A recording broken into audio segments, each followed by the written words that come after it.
이러려고 겨울을 견뎠나 봐라는 책이 있습니다. 그 책에 보육원에서 어린 시절 자란 한 청년 이야기가 나옵니다.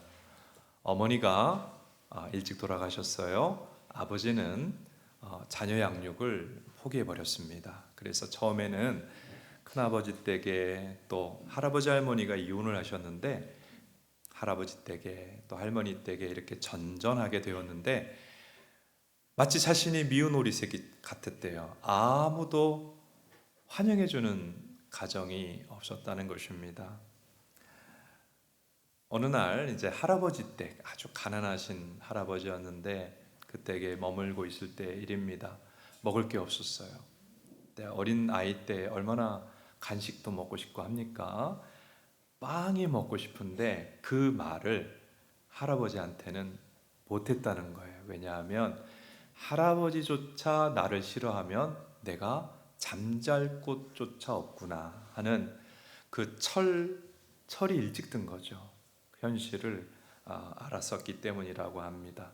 그래서 이제 두 형제가 있었는데 그 음식물 쓰레기로 배를 채우는 그런 안타까운 상황 속에 살고 있었습니다. 그러다가 결국은 이제 보육원에 들어가게 되었는데요.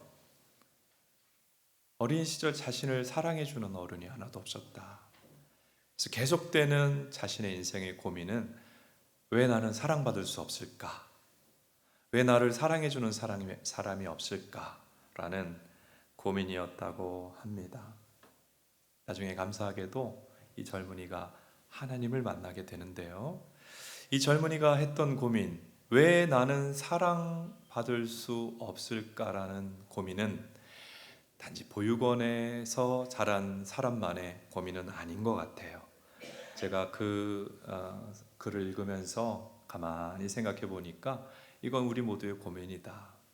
우리가 어렸을 때 학업 성취도에 따라 사랑을 받지 못했던 경험이 있지요. 때로는 외모를 평가받으며 사랑받지 못한 경험이 있고, 일터에서는 일의 성취에 따라 평가받으며 사랑받지 못한 경험이 있고요. 모든 것을 지위와 재산으로 평가하는 세상에 살면서 어떨 때는 존중받기도 하지만 어떨 때는 사랑과 인정을 받지 못하는 경험이 우리 모두에게 있기 때문입니다. 정신분석학자, 정신과 의사인데요. 유명한 학자입니다. 자크 라캉이라는 분이 있는데 욕구 이론으로 유명한데요. 사람에게 어떤 욕구가 있다는 것은 그 욕구를 채워줄 실체가 반드시 존재한다라는 것을 뜻한다, 이런 이야기를 합니다. 그렇죠. 우리가 배고프죠. 배고픔의 욕구가 있죠. 실체를 채워줄 음식이 있지 않습니까? 우리가 졸리죠. 잠자고 싶은 욕구가 있습니다. 그것을 채워줄 수면이라고 하는 실체가 존재하지요. 근데 자클 라캉은 생리적인 이 욕구와 사랑과 인정을 구하는 욕망을 구분해서 이야기를 하고, 생리적인 욕구는 채워질 수 있는 실체들을 만나기 쉽지만 사랑의 욕망, 사랑받고 싶은 욕망은 일평생 채워지지 않은 채 결핍을 느끼며 살아간다, 그렇게 이야기를 합니다. 가만히 보면 맞는 말이에요. 왜냐하면 부모가 우리를 사랑하는 것 같지만 채워지진 않아요. 부모 사랑만으로. 연인이 있고 혹은 배우자가 있지만, 친구도 있지만은 그 사랑으로 내가 다 채워줬다라고 우리는 말할 수가 없습니다. 성경 말씀은 우리가 사랑받고자 하는 그 욕망이 가장 인생의 본질적인 욕망인데, 하나님을 만나고 하나님 사랑을 경험할 때 온전히 채워줄 수 있다고 말씀합니다. 하나님을 알고 교회 나와서 하나님 사랑을 체험하게 되면 우리 마음에 사랑받고자 했던 그 갈망이 드디어 채워지는 것을 경험합니다. 이와 같은 축복이 우리 모두에게 임하기를 바랍니다. 하나님을 만나면요, 내 삶의 이유가, 내가 태어난 이유가 사랑받기 위해서였구나 하는 것을 깨닫게 돼요. 오늘 누가복음 말씀을 중심으로 우리를 향한 하나님의 사랑이 무엇인가, 어떤 것인가 나누고자 합니다. 첫째, 하나님의 사랑은 용서하시는 사랑이에요. 한번 따라해 볼까요? 하나님의 사랑은 용서하시는 사랑이다. 본문 누가복음 15장 11절에 보면 어떤 사람에게 두 아들이 있었다. 그런데 12절에 둘째 아들이 아버지에게 이상한 얘기를 합니다. 아버지가 결국은 우리 아들들에게 유산 물려주실 것이잖아요. 그 유산 지금 저에게 주세요. 그렇게 얘기를 했습니다.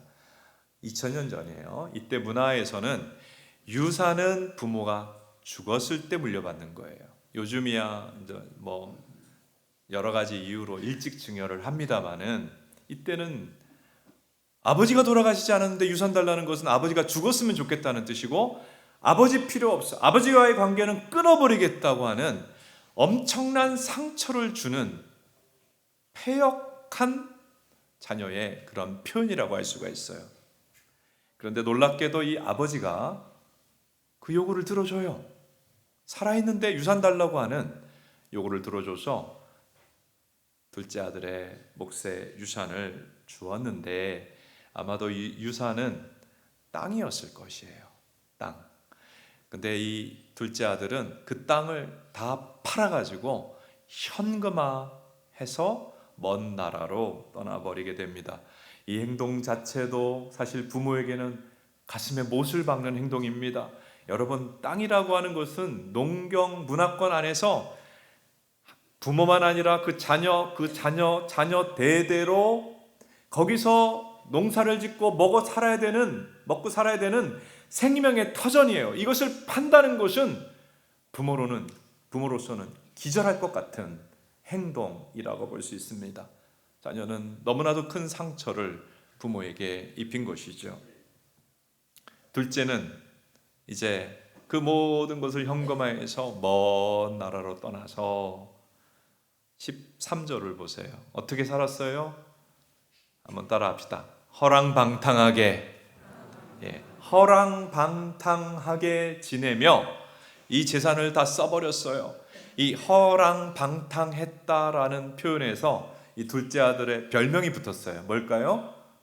탕자라는 별명이 붙었습니다. 15장 30절에 의하면 이 둘째 탕자는 재산 다 가지고 현금화해서 가서 창녀들과 매일매일 어울리면서 재산을 다 소모해버렸다 라고 말합니다. 그런데 이렇게 자녀가 방탕하게 지내며 부모의 모든 재산을 다 없애버리는 것은 가문을 망하게 하는 행동이죠. 부모에게 큰 수치와 근심을 주는 행동입니다. 이 둘째 아들은 부모의 가슴에 못을 박고 큰 상처를 주고 수치스럽게 하고 고통스럽게 하는, 부모에게 말할 수 없는 해를 끼친 죄를 범한 아들이었습니다. 그가 이제 먼 나라 가서 완전히 방탕하게 돈을 다 써버렸는데, 돈이 떨어질 무렵 그가 살고 있던 나라에 큰 흉년이 닥쳤어요. 경제 공황이 온 것입니다. 그가 먹고 살 길이 없어졌어요. 그가 할 수 있는 길은 사람들이 다 싫어하는 직업인 돼지를 치는 일이었습니다. 이 둘째 아들이 돼지 치는 일을 선택한 이유는 돼지를 치면서 돼지에게 줄 사료를 좀 빼내갖고 그거 자기가 먹겠다는 생각이었습니다. 이때 당시 돼지 사료가 쥐엄 열매입니다. 여러분, 쥐엄 열매 잘 모르겠죠? 사진에 나오는 저런 이제 깍지 속에 조그만 열매가 있는 것인데, 사람이 먹을 거는 못 됩니다만은 이거라도 먹으려고 돼지를 쳤지만, 그때 경제 공황이 궁핍이 너무 심해서 주인이 그 둘째 아들이 먹을 만한 여분의 사료를 주지를 않아서 딱 굶어 죽게 생긴 거예요. 그때 비로소 탕자가 내가 잘못 살았다, 잘못 선택했고 잘못 결정했고 내가 잘못된 길로 가서 지금 이 모양 이 꼴이 되었구나. 17절에 보면 돌이켰다. 한번 따라하세요. 돌이켰다. 이거는 삶의 방향을 바꿨다는 뜻입니다. 이게 회개예요. 회개하게 됐어요. 자기가 잘못했다는 것을 깨닫고 회개하고 아버지가 생각났어요. 아버지께로 가자. 아버지께 가면 최소한 굶어 죽지는 않게 될 것이다 생각을 하고 벌떡 일어나서 아버지 집으로 갑니다. 마음에는 두려움도 있었어요. 그리고 이제 아버지 집이 저 멀리 이제 보입니다. 그리고 아버지를 만나게 되는데 그 아버지가 둘째 아들을 어떻게 하죠? 20절에 보니까 안아줘요. 이 모습을 하나님을 믿었던 유명한 화가 렘브란트가 탕자의 귀향이라는 제목으로 저렇게 그림으로 그렸어요. 아들을 안아주고 입 맞춰줬어요. 이 행동은 무엇을 얘기하죠? 아들아, 너가 아비인 나에게 많은 상처 주고 많은 아픔 주고 죄 지었지만 내가 너를 용서한다 하는 아버지의 마음을 표현해 준 것입니다.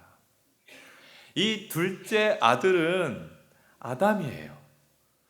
하나님을 떠난 사람들을 얘기해요. 사람들은 하나님을 떠나서 하나님을 거부하고 하나님 안 믿고 내 마음대로 살아야 행복할 거라고 생각하고 하나님을 대적하기도 하고 하나님의 원수된 삶을 살았죠. 그런데 누가복음 15장에 이 돌아온 탕자를 안아주고 용서하는 이 아버지는 하나님을 상징하는 것이거든요. 하나님 아버지는 그렇게 하나님 안 믿겠다고, 하나님 어딨냐고, 내 마음대로 살아야 행복하다고 하는 우리들이 하나님을 떠나 많은 죄를 범하지만 그 모든 죄를 범한 우리들을 용서하시는 하나님이시다 하는 것을 우리에게 알려줍니다. 한번 따라해 볼까요? 하나님은 나를 용서하시는 아버지시다. 우리가 행한 거로 보면 하나님이 우리를 징계하시거나 심판하시는 게 맞아요. 그런데 하나님 우리를 측은히 여기셨다. 불쌍히 여기셨다. 죄의 범벅이 된 우리를 긍휼히 여기시고 용서하시는 놀라운 사랑을 오늘도 우리를 향해 부어주시고 계심을 믿으시기를 바랍니다. 여러분이 하나님의 용서하시는 사랑이 얼마나 놀라운 것인지 몰라요. 이 둘째 아들 탕자는 아버지가 용서해 주었기 때문에 죽을 뻔하다가 살았어요. 여러분, 저나 사실 우리 모두는 하나님의 용서 때문에, 용서하시는 사랑 때문에 죄로 생각하면 멸망당할 수밖에 없지만 지금 이렇게 살게 된 줄로 믿습니다. 우리의 죄를 하나님은 자기 아들 예수님이 우리 대신 우리의 죄를 짊어지고 십자가에서 돌아가시게 함으로 우리 죄를 다 씻어주시고 죄 용서하시고 하나님의 자녀로 받아주셨어요. 죄 지은 우리를 하나님의 자녀로 예수님의 피를 통하여 받아주신 이 용서의 사랑이 우리를 지금 이 자리에 있게 한 것입니다. 우리가 하나님의 사랑을 받기 위해 필요한 게 딱 한 가지가 있는데, 둘째 아들이 이렇게 살면 안 되겠다 깨닫고 돌이켰다 그랬습니다. 여러분, 우리에게 필요한 것은 하나님 방향으로 돌이키는 거예요. 오늘 하나님 방향으로 돌이켜지는 은혜가 있기를 축복합니다. 그렇게만 하면 하나님은 우리가 죄 범벅인 둘째 아들을 아버지가 감싸 안고 용서해 준 것처럼 우리의 모든 죄 용서하십니다. 우리는 가만히 보면 이기적이기도 하고 또 참 불신앙을 가지고 있기도 하고 어떨 때는 참 교만하기도 하고 그리고 세상을 좋아하기도 하고요.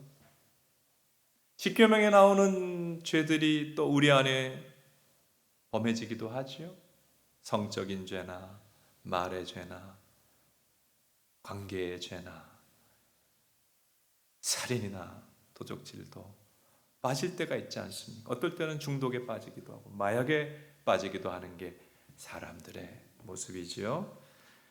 누가복음 15장의 말씀은 하나님이 우리의 죄 중에 용서하지 못할 죄가 없다. 죄 덩어리, 죄 범벅인 둘째 아들을 용서하고 안아준 그 아버지의 모습, 하나님의 모습인데, 우리가 사랑받을 만한 조건이 있어서 사랑해 주시는 것이 아니라 하나님의 사랑은 사랑받을 만한 조건 없는데 사랑이 필요하기 때문에 우리를 사랑해 주시는 하늘 아버지라고 말씀합니다. 이 하나님의 용서의 사랑이 오늘 우리 마음속 깊이 경험되는 축복이 임하기를 바랍니다. 두 번째, 하나님의 사랑은 구원하시는 사랑이에요. 한번 따라해 볼까요? 하나님의 사랑은 구원하시는 사랑이다. 탕자가 이제 재산 다 호랑방탕하게 써버리고 굶어 죽게 되었을 때 아버지가 그때 생각이 났죠. 아버지한테 가야만 살겠구나. 본능적으로 알았어요. 그런데 두려운 거예요. 너무 상처를 줬잖아요. 너무 잘못했잖아요. 아버지 재산 다 탕진했잖아요. 세상에 가장 아버지를 마음 괴롭게 하고 상처 준 사람이잖아요. 그러니까 두려워서 아버지 집으로 가면서 아버지 집에 받아들여질 수 있을까를 고민한 거예요. 그리고서는 아버지를 만나면 뭐라고 할까 생각을 한 나머지 문장을 만듭니다. 아버지, 저는 아버지께 너무 큰 죄를 저질러서 아버지가 받아들이시기가 힘들 텐데 아들로 받아들여 주시지 마시고 집에 일꾼 필요하잖아요. 일꾼으로 받아들여 주시면 너무 감사하겠습니다. 이걸 자꾸 외우면서 아버지 집으로 이제 한 걸음 한 걸음 갔어요. 아직 저 멀리 아버지 집이 보이고 거리가 먼데 아버지가 아들이 돌아왔다는 것을 발견합니다. 아버지가 아들이 돌아온 거 어떻게 발견했을까요? 아버지는 집 안에 있지 않고 집 밖에 나와 있었어요. 아들이 떠난 이후에 하루도 빠짐없이 그 아들이 돌아오기를 기다리고 계셨던 것입니다. 그리고 아들이 쭈삣쭈삣 못 다가오니까 아들에게 달려가요. 그리고 아들을 안아주었습니다. 그거는 용서한다는 표시죠. 그리고서 그것만이 아니었어요.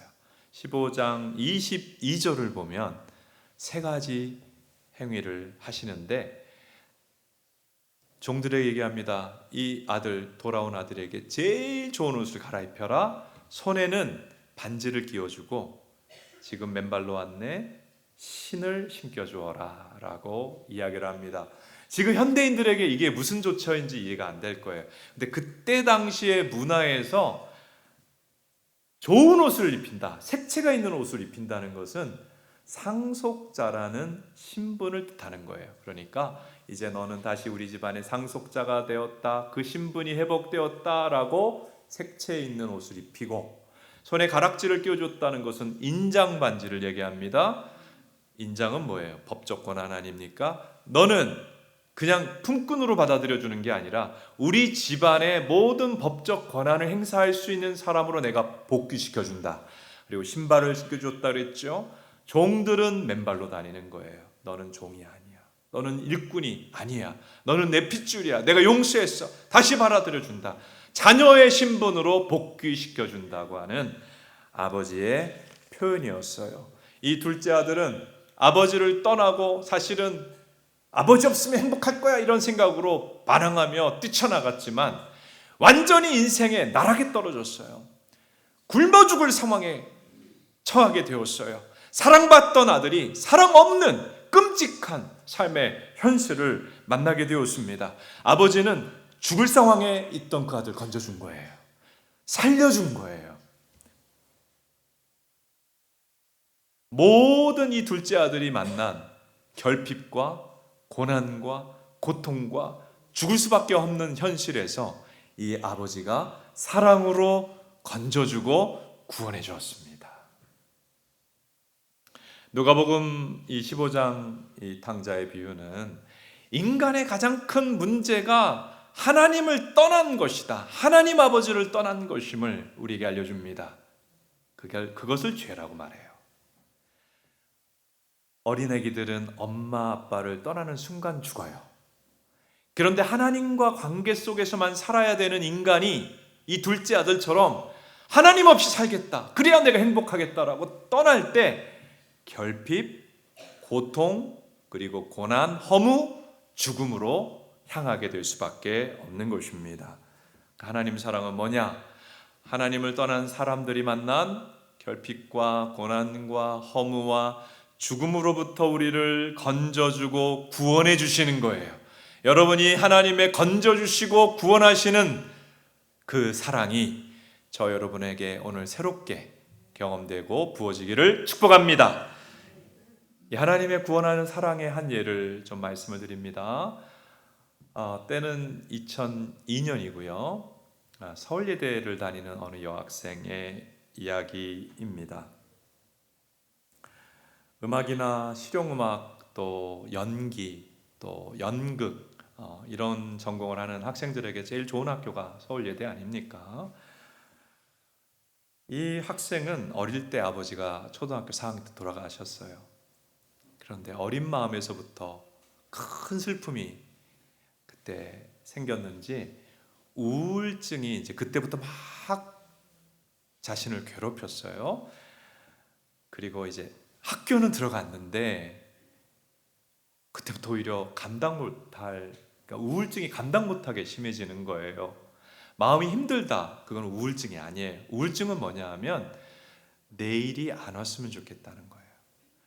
눈 뜨고 싶지 않다, 살고 싶지 않다, 이런 마음이 들면 이제 그게 우울증이거든요. 이 여학생이 이제 학교에서 이제 집에 가기 위해서 전철로 가는데 마음이 너무 깊은 우울증이 찾아왔어요. 그리고 남자의 목소리인지 여자의 목소리인지 알 수 없는 어떤 음성이 들리는 거예요. 너 너무 힘들지? 인생은 원래 이렇게 힘든 거야. 그러니까 죽어. 죽으면 모든 힘든 게 끝나. 너 아빠 보고 싶지? 아빠도 널 보고 싶어 해. 그러니까 죽어. 이런 음성이 들렸을 때 본인이 이제 대답을 하는 거예요. 그래, 너무 힘들어. 아빠도 보고 싶어. 원래는 집으로 가야 되는 전철인데, 나 죽어야 되겠다. 내 전철역에 가서 죽어야겠다는 생각을 꽉 먹게 됐어요. 그리고 이제 지하철 들어갔습니다. 이제 그때는 스크린 도어가 없었어요. 2000년 초반에.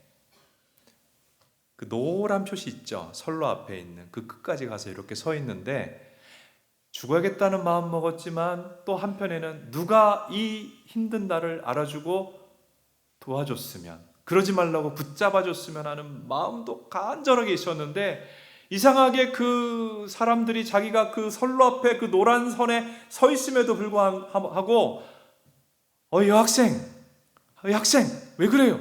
아무도 그러지 않는 거예요. 지하철이 들어올 때 바람이 확 불었어요. 머리가 날렸습니다. 뒤로 한 2발짝 물러섰다가 이제 확 뛰어들려고 앞으로 달려나가는데 빛이 확 비쳤어요. 그리고 모든 것이 정지했습니다. 그러면서 음성이 들립니다. 내가 너를 사랑한다. 깜짝 놀랐어요. 앞으로 뛰어나가질 못하고 멈췄다가 이제 뒤로 물러앉아가지고 의자에 털썩 주저앉습니다. 그리고서 전화가 오는 걸 받게 됐어요. 중학교 동창인 친구가 전화를 했어요. 이제 기독교인 가정인데 엄마가 너를 급히 찾는다는 거예요. 빨리 우리 집에 오래요.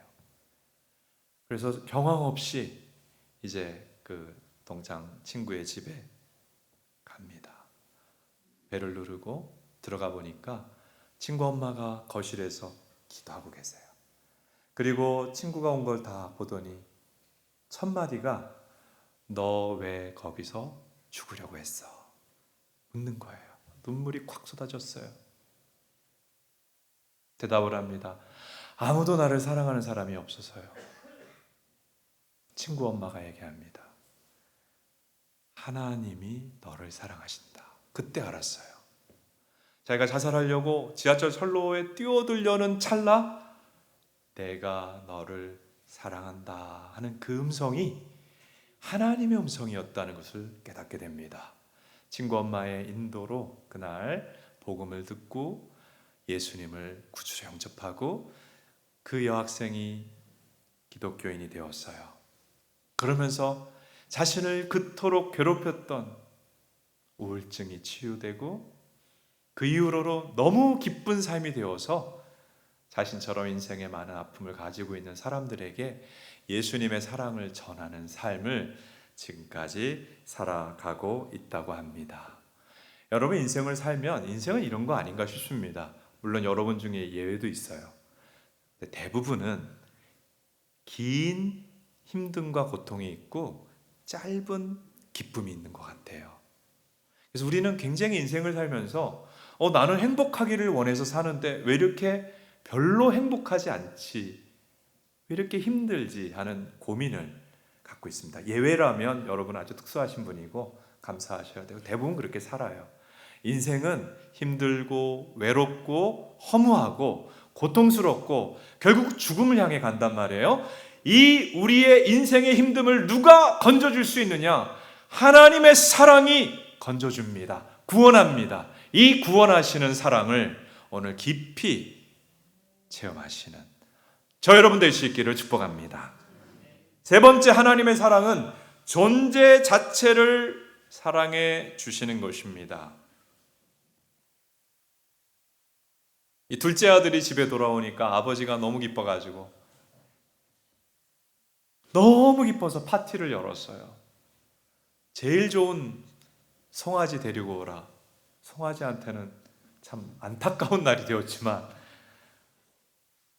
소를 잡고 잔치를 베푸는데 28절에 보니까 이때 맏아들이 퇴근해서 돌아와서 그 모습을 보고 완전히 격분합니다.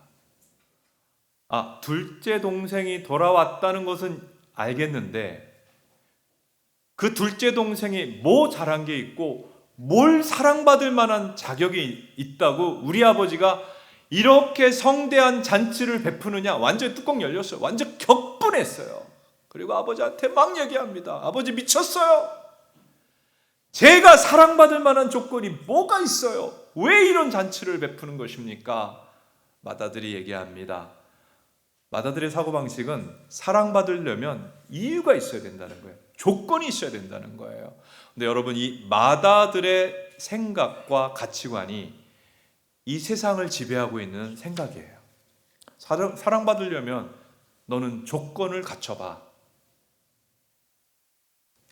세상이 다 그렇게 얘기해요. 너 사랑받고 싶으면 조건을 갖춰봐. 우리는 이 가치관을 외부의 생각이었는데 내 생각으로 어느 순간 내면화하고 살아갑니다. 근데 이 가치관을 가지고 살아가면 우리가요 배우자를 사랑할 수가 없어요. 친구 남편이 훨씬 낫거든. 착해 보이고 가정적이고 부인에게 잘해주고 내 남편은 조건이 안 돼. 사랑받을 만한. 내 부인은 사랑받을 만한 조건이 부족해. 이런 생각이 들 수가 있고요. 자녀들도 마찬가지죠.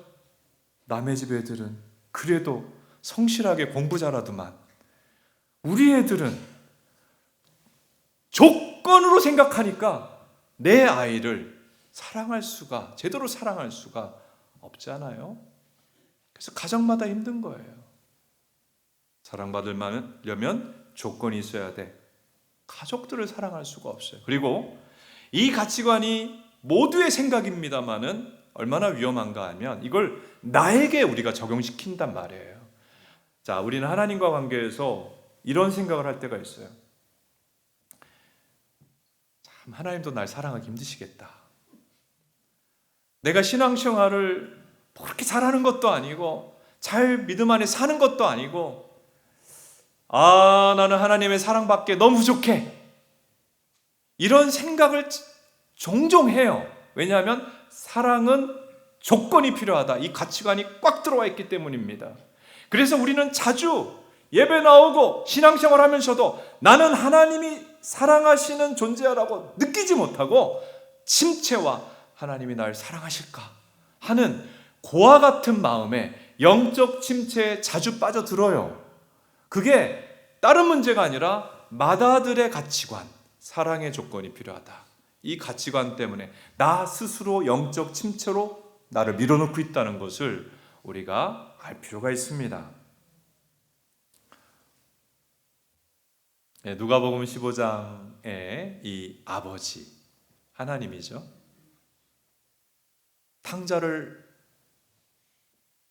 죄 덩어리인 모습으로 수많은 죄를 짓고 아버지한테만 죄 졌어요. 나가가지고 몹쓸 짓을 하고 집안의 돈을 다 없애버리고 돌아온 도무지 사랑할 만한 조건이 하나도 없는 그 아들을 사랑하죠. 죄인인데 사랑하죠. 존재를 사랑해 준 거예요. 그 모든 성취나 외적인 행위나 모습을 사랑한 게 아니고 존재를 사랑하는 아버지. 이것은 우리를 하나님 보실 때 어떤 선행을 하거나 기도 생활을 잘하거나 신앙생활을 잘하거나 공로를 보시고 사랑하는 것이 아니라 우리를 존재로 하나님이 사랑하신다 하는 것을 하나님 우리에게 알려주시기를 원하는 거예요. 여러분, 우리를 향한 하나님의 사랑은 우리가 선하게 살고 열심히 봉사하고 주님이 기뻐할 일을 하면 사랑 주시고, 우리가 죄 짓고 방탕하게 살고 제대로 못 살면 미움으로 바뀌는 것이 아니고요, 우리의 공로나 행위나 선이 하나님 사랑에 영향을 주지 못하고 우리의 죄악이나 잘못 살거나 못 산 것들이 하나님 사랑에 영향을 주지 못하고 존재를 긍휼히 여기고 사랑하십니다. 여러분 자녀를 결혼해서 낳아보신 분 압니다마는 아기를 기대하고 낳아보면 되게 못생겼어요. 물론 특수하게 갓난 아기가 이쁜 아기가 있어요. 그거는 천에 하나 만에 하나 이쁜 거고, 제가 애들 낳는데 너무 못생겼더라고요. 근데 놀라운 것은 하나님이 부모에게 어떤 마음을 주냐 하면 측은한 마음을 줘요. 나 없이는 얘는 안 되겠구나 하는 마음을 줘요. 그래서 얘가 잘하는 게 뭐가 있어요. 울고 똥 싸는 것밖에 없지. 그게 막 불쌍히 여겨서 존재를 사랑해 줍니다. 여러분, 이것이 우리를 보시는 하나님의 사랑인 줄로 믿으시기를 바랍니다.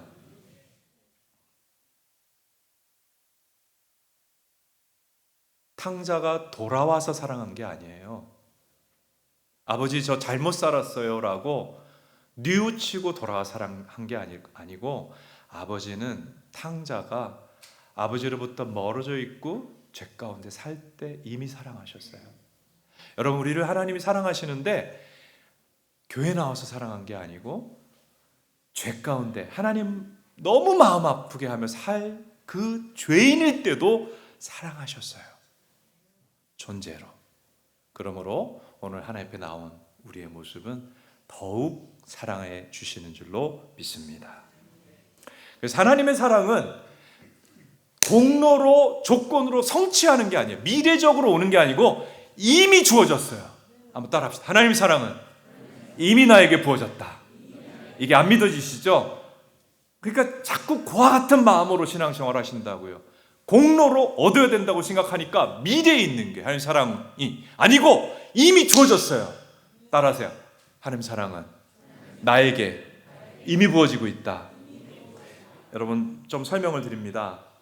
자, 아기가 태어나면 우리가 여기 제가 일부 예배 때는 학생들도 있기 때문에 학생들 때는 이상하게 청소년 때 마귀가 주는 시험이 뭐냐면 엄마 아빠는 나를 안 사랑하셔, 이런 마음을 주거든요.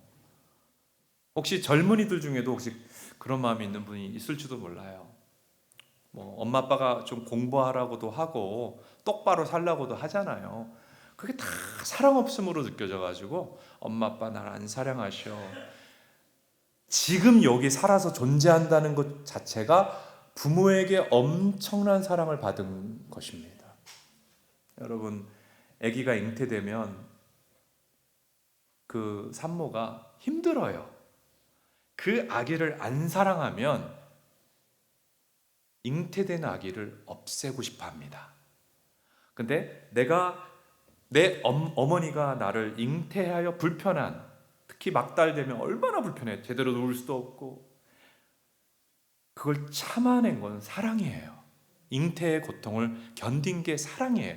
사랑을 받은 거예요, 이미. 그리고 출산의 고통 얼마나 어려워요. 그래, 내가 출산되었다. 부모와 특별히 어머니에게 어마어마한 사랑을 이미 받은 거예요. 그래서 제가 오늘 젊은이들에게 그런 걸 알아야 된다. 엄마가 아빠가 날 안 사랑하셔. 그건 마귀의 거짓말이고, 나를 잉태를 견뎌주고 출산을 견뎌준 것 엄청나게 사랑한 거고, 그리고 아까도 말씀드렸습니다만 태어나면 아기는 감당 못할 존재예요. 엄청 울죠. 그 우는 소리가 아주 대단한 소음이에요. 아름다운 소리가 아니에요. 정말 괴롭히는 소음이고, 그리고 할 줄 아는 게 아무것도 없어. 먹는 것, 싸는 것도 자기가 해결 못해. 그래서 먹여줘야 돼요. 밤에 똥 싸고 오줌 싸고 울면, 따갑다고 울면 기저귀를 갈아주는 그 사랑을 앞으로 받을 게 아니라 이미 받아서 사랑으로 여기까지 왔어요. 맞죠? 여러분, 이게 신앙적으로 똑같아요. 우리는 하나님의 사랑이 이미 부어져서 여기까지 믿음 지키며 온 줄로 믿습니다.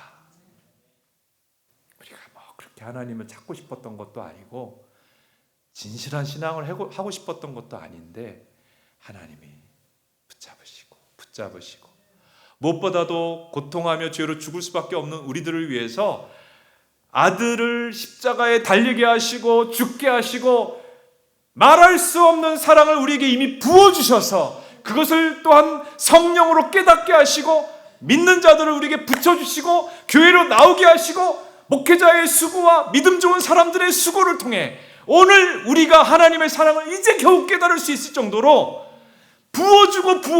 부어주셔서 오늘 이렇게 믿는 자로 있는 거예요. 하나님 사랑은 이미 부어졌고 지금도 부어지고 있음을 믿으시기를 바랍니다. 그리고 앞으로도 부어질 거예요. 그래서 우리가 천국 가는 길까지 믿음의 영적 공격과 시험이 너무 많아요. 믿는 자는 매일 매주에 영적 시험과 공격에 노출되어 있어요. 하나님 그거 보호해 주실 것이고 하나님 사랑으로 천국의 길로 우리들을 구원의 길로 인도해 주시는 사랑이 과거, 현재, 미래를 우리의 인생을 감싸고 있습니다. 스바냐 3장 17절을 하나님이 우리를 어떻게 사랑하는지 알려줍니다. 같이 읽습니다. 너의 하나님 여호와가 너의 가운데 계시니 그는 구원을 베푸실 전능자이시라. 그가 너로 말미암아 기쁨을 이기지 못하시며 너를 잠잠히 사랑하시며 너로 말미암아 즐거이 부르며 기뻐하시리라 하리라. 여러분, 제가 우리 아이들 아주 어릴 때 얘기를 생각을 해보면 아이들이 뭐 해주는 게 하나도 없는데 특히 이제 아내를 보면 애를 안고 노래를 부르더라고요. 여러분 스바냐 3장 17절 다시 한번 보세요.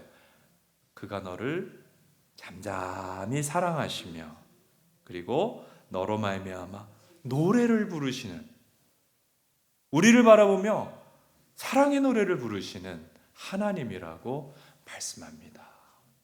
오늘 우리가 앞부분에 사랑한다 말하시네, 우리가 어떨 때는 하나님께 우리 마음을 고백할 때가 있지만 어떤 찬양은 하나님의 우리를 향해 부르는 그 목소리를 표현하는 찬양이 있는데 그 찬양이 바로 그런 찬양이에요.